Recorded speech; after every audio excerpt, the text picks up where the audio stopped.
Die boodskap, Numeri hoofstuk 27. Daar was 'n man met die naam Selofgad. Hy was 'n seun van Gefer, die seun van Gilead, die seun van Makir, die seun van Manasse, die seun van Josef. Selofgad het 5 dogters gehad. Hulle name was Magla, Noa, Gogla, Milka en Tirsa. Op 'n dag het hierdie dogters na Moses en Elasar toe gekom, waar hulle saam met die leiers van die volk en al die ander Israeliete by die tent van die Here in 'n vergadering was. Ons pa het hulle gesê, is in die woestyn dood sonder dat hy ooit seuns gehad het. Hy was nie een van Korag se trawante wat teen die Here in opstand gekom het nie. Hy het as gevolg van sy eie sonde gesterf.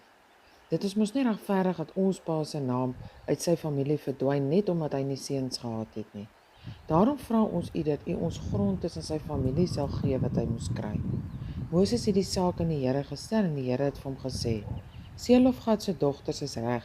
Jy moet vir hulle grond gee tussen hulle familie. Hulle moet die deel wat hulle pa sou kry.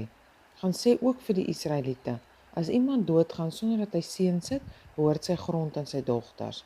As hy nie dogters het nie, moet die grond na sy broers toe gaan. As hy nie broers het nie, moet die grond na sy ooms toe gaan in sy pa se kant van die familie. As sy pa nie broers gehad het nie, gaan die grond na sy naaste bloedfamilie toe. Hierdie reëling wat ek vir Moses gegee het, geld vir altyd. Josua sal Moses opvolg. Die Here het vir Moses gesê: klim die Abiramberg uit tot bo. Gaan staan daar en kyk na die land wat ek vir die Israeliete gaan gee. As jy die land gesien het, sal jy ook doodgaan net soos jou broer Aaron. Want julle twee het mos nie na my geluister daar by die Meriba in die Sinwoestyn nie.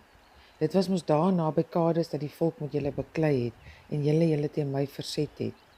Toe sê Moses vir die Here: Here, U is die God van almal wat lewe. Ek pleit by U, stel tog net 'n leier aan oor die klomp mense om hulle in die nuwe land in te lei en hulle te help as hulle moet veg. Anders sal hulle soos 'n trop skape sonder 'n herder wees. Toe sê die Here vir Moses: laat Josua, die seun van Nun, na jou toe kom, want ek het hom toegerus om hierdie werk te kan doen. Sit jou hande op sy kop en laat Elasar die hele volk hiernatoe laat kom, sodat hulle dit kan sien. Sê dan daarvoor almal vir hom wat sy taak gaan wees, en stel hom as jou opvolger en as die volk se nuwe leier aan. Dra 'n deel van die gesag wat ek aan jou gegee het aan hom oor, sodat die volk sal besef hulle moet na Josua luister.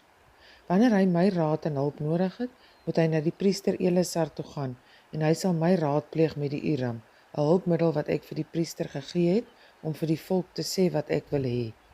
As ek so met Elasar gepraat het, moet Josua aan die volk na hom luister. Moses het gedoen wat die Here gesê het.